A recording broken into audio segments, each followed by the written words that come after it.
আসসালামু আলাইকুম। ইসরায়েলের বর্বরতায় ফিলিস্তিনে চলছে মানবিকতার চরম বিপর্যয়, চরম সংকট। গোটা বিশ্ববাসী দেখছে, ক্ষোভে ফুঁসে উঠছে, প্রতিবাদ হচ্ছে। কিন্তু বর্বর ইহুদি রাষ্ট্র ইসরায়েলের বর্বরতা চলমান রয়েছে। ইসরায়েল কর্তৃক ফিলিস্তিনের নিরীহ মানুষ হত্যাযজ্ঞ এবং ধ্বংসের নিন্দা জানানো প্রতিটা বিবেক সম্পন্ন মানুষের দায়িত্ব এবং কর্তব্য।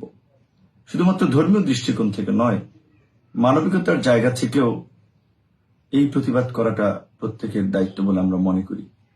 বাংলাদেশের জনগণ ঐতিহাসিকভাবে মজলুম ফিলিস্তিনিদের পক্ষে সমর্থন জ্ঞাপন করে আসছে এবং ইসরায়েলি বর্বরতার বিরুদ্ধে প্রতিবাদ করে আসছে। আগামী 12ই মার্চ শনিবার বিকাল 3টায় শাহবাগ থেকে মানিক মী এভিনিউ পর্যন্ত প্যালেস্টাইন সলিডারিটি মুভমেন্টের উদ্যোগে অনুষ্ঠিত হবে মার্চ ফর গাজা। এই প্রোগ্রামে অংশ নেবেন দেশের বিভিন্ন শ্রেণী পেশার মানুষ। আমি নিজেও থাকব।